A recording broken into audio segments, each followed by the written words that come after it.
Ahí estábamos, tarde para conversar con gente de Indio Rico.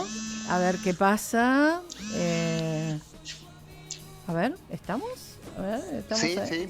Ah, ¿cómo estás, Gustavo? El gusto de saludarte a vos en esta tarde, atardecer en Indio Rico, en Tres Arroyos, linda zona. Gustavo Fernández, que es el presidente del Club Once Corazones, pero también, además de médico veterinario, es integrante de una agrupación que tiene mucho que ver con los soldados convocados en la gesta de Malvinas. Así que creo que vamos a hablar un poco de todo. Arrancamos por el fútbol. ¿Cómo está el club? ¿Cómo, cómo estás, Adriana? Bien, ¿cómo estás? Buen atardecer. Buen atardecer. Sí, la verdad que un día hermoso. ¿Sí? Recién llegamos del campo, así que pasamos muy linda tarde de trabajo. Buenísimo. Bueno, ¿y cómo está el campo? Bueno, el campo está muy bien. Eh, Hemos tenido en nuestra zona una lluvia preciosa, como hace años que no se da. Así que habiendo pastos, yo siempre digo que se terminan los veterinarios y los ingenieros agrónomos. Bueno, Anda todo bien. ¿eso afecta por ahí un poco también el trabajo de ustedes? No. Sí, sí, se nos rompen algunas programaciones, pero no, basta que tengamos lluvia después de tantos años de sequía y de pasarla mal, Está bien. realmente es un placer. Bueno, y vivir en Indio Rico, ¿no? Es tu lugar de origen, siempre estuviste ahí, siempre tuviste la camiseta de Once Corazones. Sí, sí, siempre, bueno, solamente me fui para estudiar Ujú. y, y Once Corazones me dio una camiseta allá por los 13 años, cuando no había divisiones inferiores todavía y empecé a jugar en tercera a esa edad Sí, y así que hasta los 40 bien. que, que tuvimos una larga trayectoria, gracias a Dios, a 11 Corazones. Sí, sí, siempre con la gente que sabe deporte lo hemos hablado, ¿no? El esfuerzo que hace el club, el pueblo para que Once Corazones esté jugando en una liga como es la de Tres Arroyos, lograr llegar, digamos, a jugar en primera. Qué importante. ¿Cómo se hace todos los días, en tu caso, como presidente del club, para sostener toda esta entidad y toda esta movida?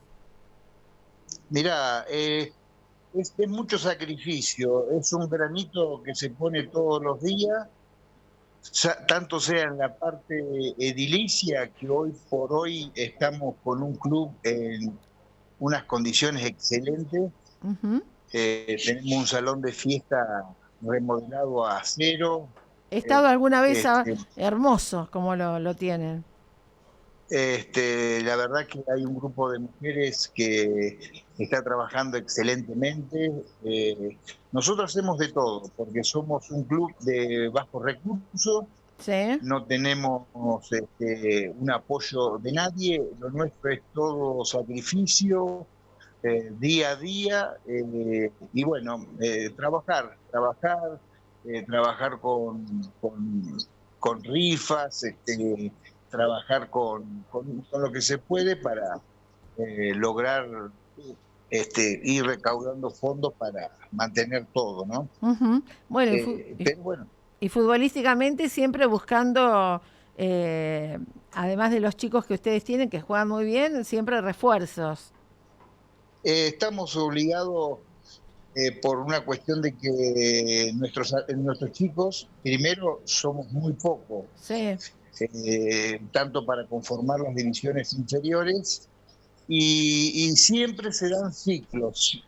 Nosotros tenemos ciclos.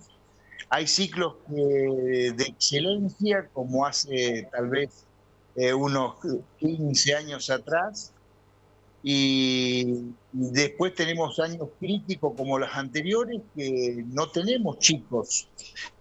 Ahí nosotros que estamos en el colegio, yo también doy algunas horas de clase en la escuela, en el secundario, que hay veces que en un aula tenés 8 chicas y un varón. claro. Sí. Y bueno, la cantidad de gente acá no te permite tener una gran cantidad de jugadores. Cuando lográs tener algunos jugadores que pintan en primera, se te van a estudiar. y ahí se corta, porque Indio Rico, al estar metido adentro a 60 kilómetros de desarrollo, se complican los traslados. Claro. Así que siempre es muy complejo el trabajar, entonces estás obligado a ir convocando gente de fuera. Sí, sí, en este caso, bueno, este 2026 tienen chicos de afuera, ¿no? Han incorporado. Sí, todos los Ujú. años nosotros estamos incorporando gente. Y también tenés esos ciclos que tenés jugadores que son de excelencia, como tuvimos hace unos 10 años atrás, que del 2009 al 2020, ponele, que tuvimos un grupo de jugadores que jugaba solo, Sí, más allá con la dirección técnica, por supuesto, ¿no? Pero muy profesionales, chicos realmente que se ponían la camiseta y la sintieron como la de uno. ujú. Y después van pasando ciclos donde no podés conformar eso y se te complica un poco, como es la situación que hemos llegado ahora. Claro, sí, sí, me imagino. Pero igualmente la van luchando y los resultados dentro de todo van. ¿eh? Pone- Sí, la van te digo la peleando. verdad, desde el año pasado la estamos remando en dulce de leche. Sí, sí, sí. No, muy, muy duro, muy duro. No se dan los resultados. Vos ponías los nombres arriba de la mesa de los jugadores que teníamos el año pasado y es un equipo para andar en los primeros puestos. Pero no se te dan los resultados Puede y pasar. no tenés la suerte que hemos tenido otros años y te va mal. Sí. Bueno, pero se va sosteniendo. Gustavo, ¿algún evento que tienen programado ahora? ¿Cuándo juegan? ¿El domingo? No.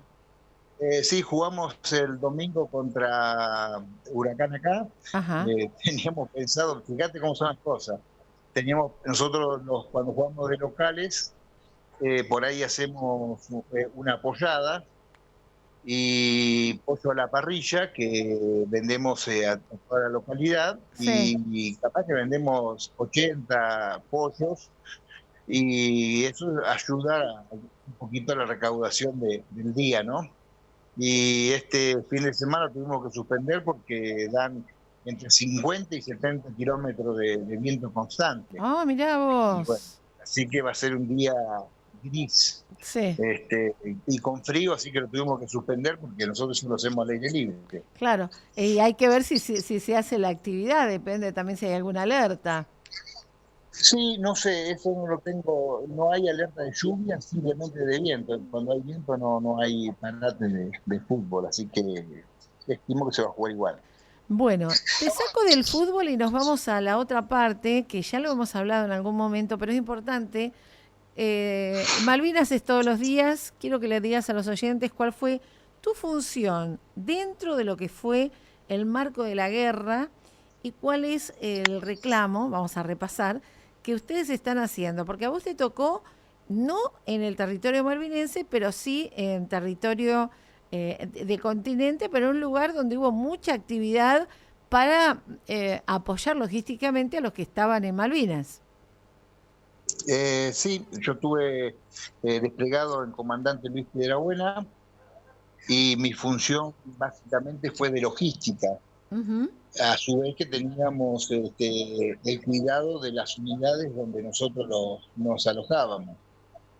Cuando digo logística, nosotros hacíamos todo lo que era comidas, Sí, víveres especiales, que era lo que el pueblo donaba, toda la logística de medicamentos y asistencia al buque Bahía Paraíso cuando venían los heridos desde Malvinas. Básicamente el preparar las raciones para cuando llegaban esos soldados y bueno, nosotros pertenecemos al TOAS, al Teatro de Operaciones Malvina, bien. que es el Teatro de Operaciones del Atlántico Sur, el único teatro que existió, porque desde el día de toma de Malvinas, el 2 de abril al 7 de abril, se estableció el TOM, Teatro de Operaciones Malvinas. Sí.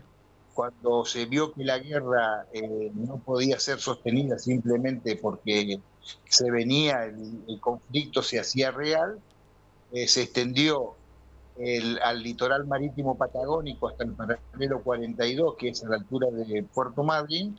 Sí. Se extendió el TOAS, el Teatro de Operaciones del Atlántico Sur, que es el que duró hasta el día 14 de junio, cuando termina la guerra. Desde este litoral marítimo patagónico, a partir de las 6 bases aéreas sur, se hizo el ataque a la flota enemiga. Ajá.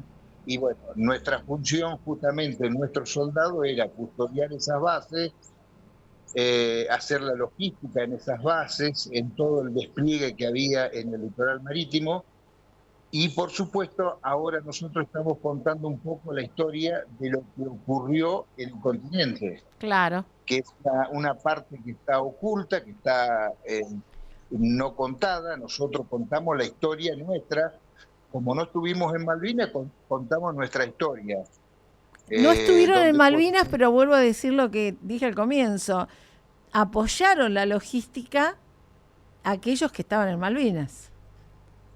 Sin el continente, Malvinas no podía existir, no podía persistir mucho tiempo. Claro.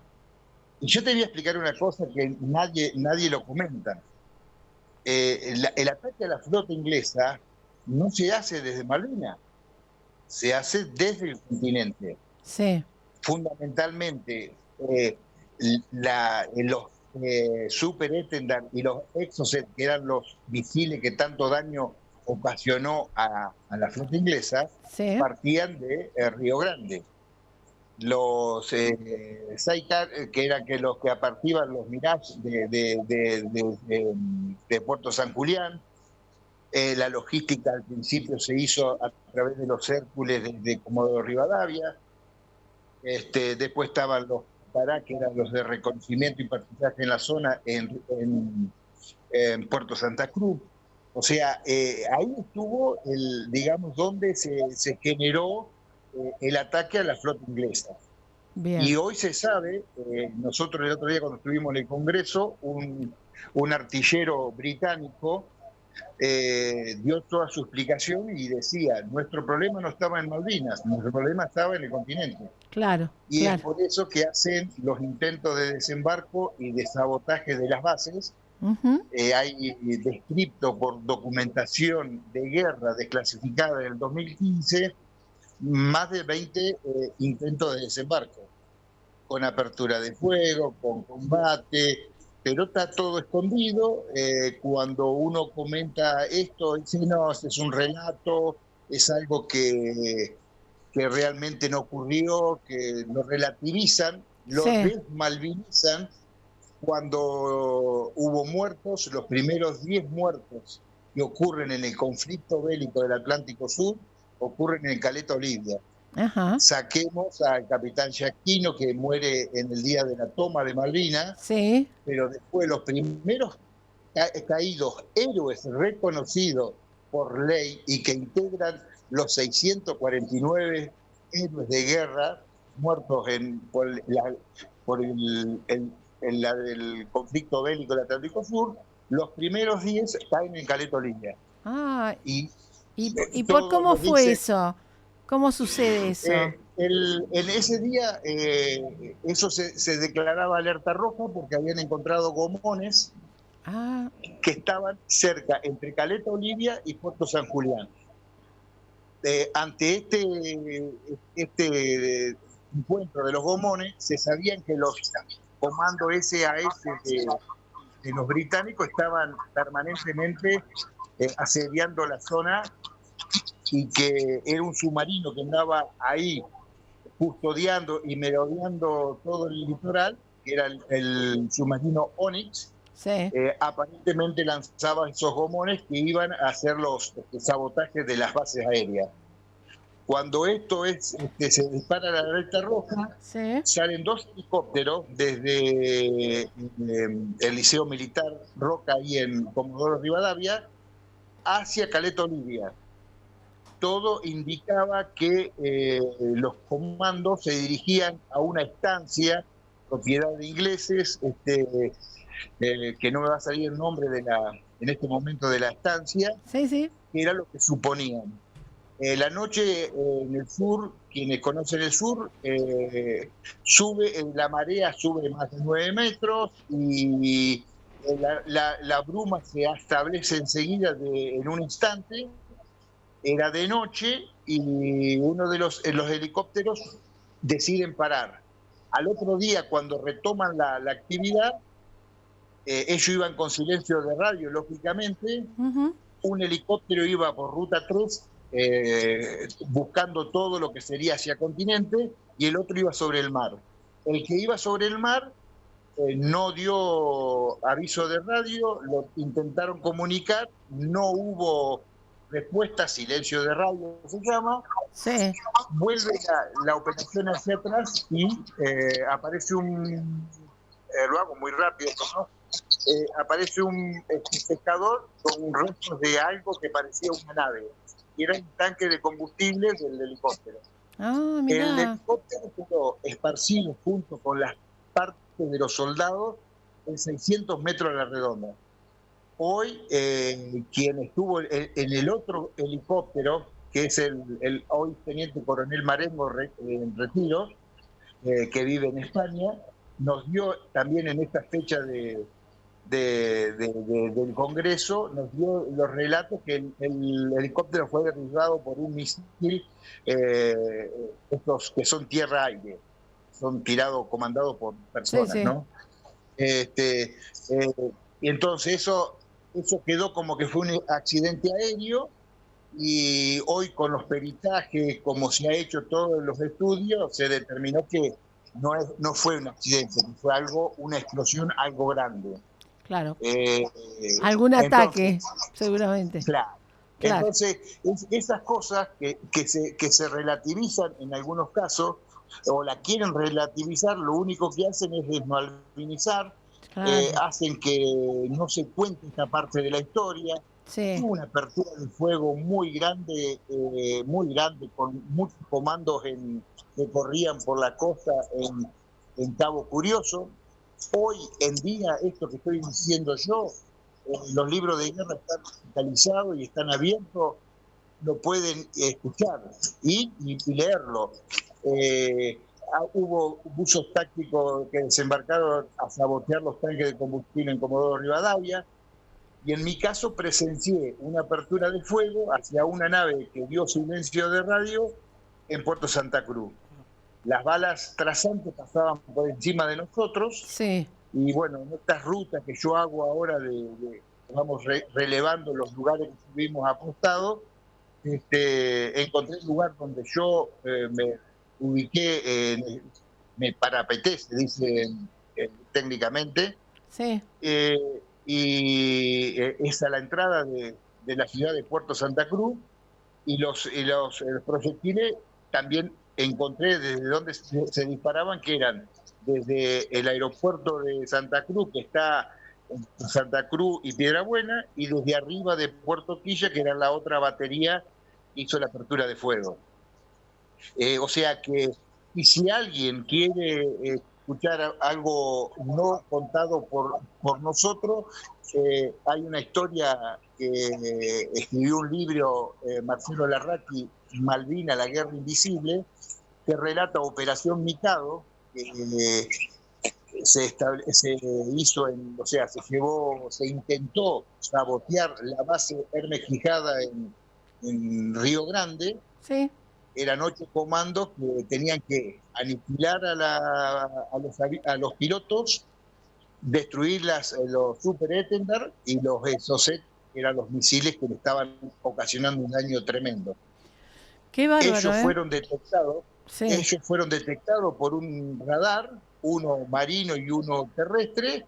Cuando el equipo de ellos, el helicóptero Sea King, se enteran que son detectados por el radar, cambian el lugar de desembarco.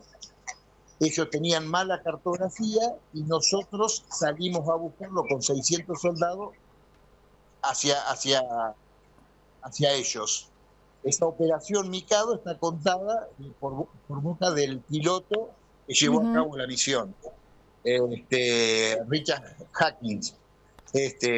Y ese helicóptero, que creo que esto salió en revista Gente, fue enterrado ahí en Punta Arenas, en Chile.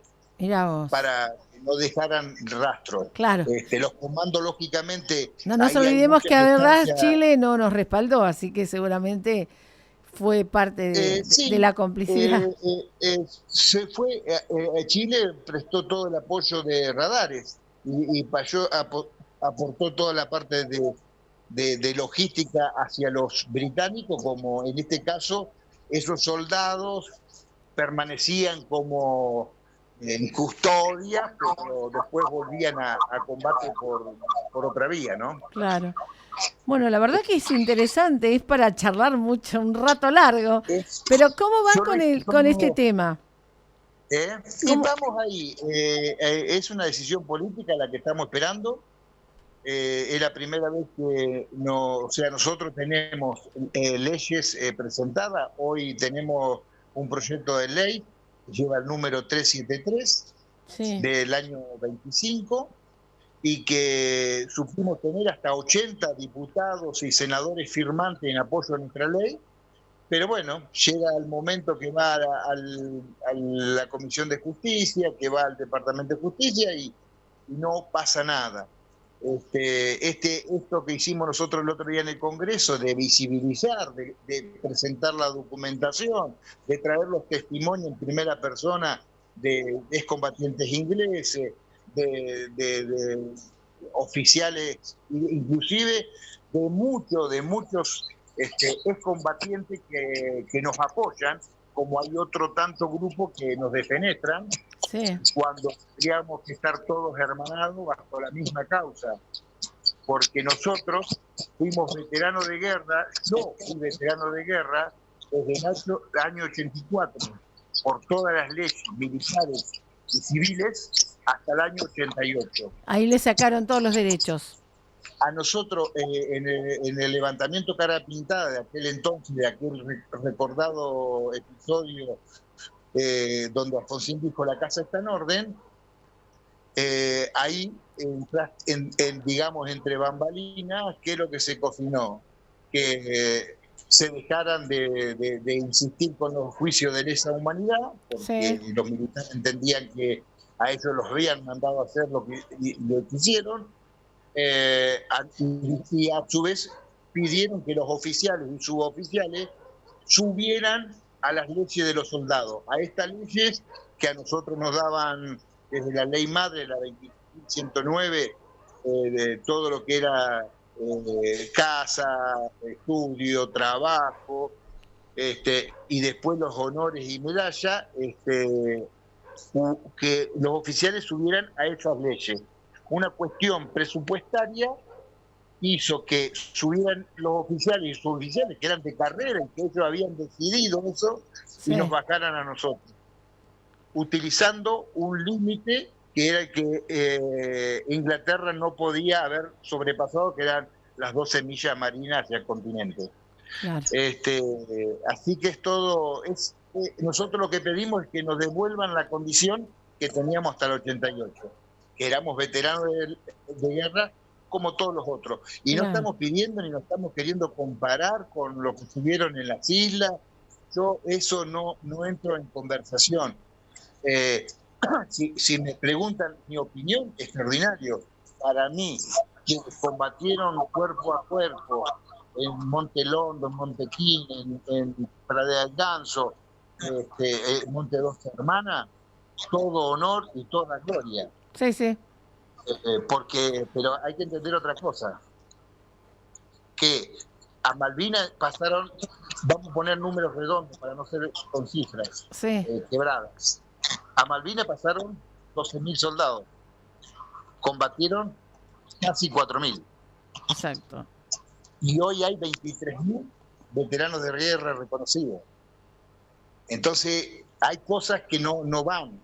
Acá hay que abrir los legajos, acá hay que hacer un padrón a quién le corresponde. Claro, claro, que algunos no han recibido ni siquiera Se, reconocimiento. se entiende lo que dije, ¿no? Totalmente, porque lo sé, hay casos de gente que ha estado en Malvinas y aún no ha reconocido no tiene el reconocimiento que se merece. O sea, Y hay unas otros cosas, y que otros que seguramente no estuvieron, lo tienen. no estuvieron, lo tienen, y hay punteros políticos, Me y imagino, hay, me imagino. es todo, donde la política se mete, ya se embarra la cancha. Gustavo, te Sí, propongo que en cualquier momento nos volvamos a cruzar para hablar otra vez de esto, porque esto no termina, esto sigue y hay que seguir malvinizando y esto es una forma que hacemos nosotros desde este lugarcito que tenemos en la radio. ¿Qué reflexión dejarías en un mes tan especial y con todo esto que pasó en las últimas horas? Porque sabemos todo lo que ha pasado en Malvinas para defender la soberanía, lo que ha pasado con ustedes en el sur del continente y de pronto hoy vos fuiste parte de esa defensa, de esa estrategia, te encontrás con otra guerra en otro lado del mundo y que de pronto aparece la bandera de ese país en guerra instalada en un monumento tan importante y tan simbólico para nuestra bandera como es el de Rosario. sí, yo lo primero que digo es que nosotros tenemos que tener memoria. Bien, Y cuando digo tener memoria, es empezar a empezar a ser patriota, pero de ley, empezar a ser, a no dividir las aguas, a bien, no hacer estas grietas, porque todo esto lo único que hace es destruir el nacionalismo, lo único que hace es, como en el caso de Malvinas, desmalvinizar. Y cuando empiezan a aparecer estas cosas, dar una opinión, yo siempre me reservo muchas cuestiones porque cuando uno no sabe de fondo por dónde pasan las cosas o cómo se hicieron, muchas sí, veces opinamos y sumamos a hechos o ocasiones que llevan a hacer más grietas sin necesidad. bien, está bien. Te agradezco el tiempito, bueno, un abrazo grande para toda la gente de Once Corazones y gracias por compartir también esto, que esperemos que sea reconocido como lo merecen y bueno, a disposición, siempre en contacto y gracias también por acompañarnos cada vez que por ahí estamos con las transmisiones, que ahora esta es la innovación de nuestra radio, la 99.3, así que de todo corazón, muchas gracias y lo que quieras decir, listo. No, el agradecido soy yo porque me permitís que pueda, desde mi humilde lugar, malvinizar, desde mi humilde lugar, mantener la llama viva de Malvinas, que no todo pasó en Malvinas, Bien, que tenemos que empezar a conocer qué es lo que fue la guerra. De esto podemos hablar muchísimo, sí, pero lo que yo digo es que tenemos que empezar a ver a Malvinas como algo que a futuro inmediato es la Antártida, tenemos que en la escuela tenemos que malvinizar para que sepan cuáles son los poderes políticos que están detrás de todo esto y hacia dónde se dirigen. uh-huh, La Antártida es el punto clave, no nos olvidemos que las islas Sandwich del sur son el límite este de lo que hacia donde va el límite de Antártida, que las islas del oeste delimitan tantos conflictos con Chile porque también delimitan el límite oeste de Antártida. Así que hay mucho para enseñar en los colegios de los distintos tratados y lo que hay que ver más allá de nuestras queridas Islas Malvinas, la Georgia y la Sandwich del Sur, y las otras islas que tanto patrimonio nos dan sobre el sur del nuestro sur argentino. Bueno, muchas gracias, muy claro. A defender lo nuestro. Bueno, a defender Gracias. lo nuestro y gracias por el espacio. No, por favor, ahí Un estábamos. abrazo. Un abrazo grande, Gustavo. Gustavo Fernández, presidente de Once Corazones, pero también con esto que tiene que ver con malvinizar y la situación de aquellos soldados que estuvieron en continente apuntalando lo que pasaba en Malvinas, que hay que conocer toda la historia.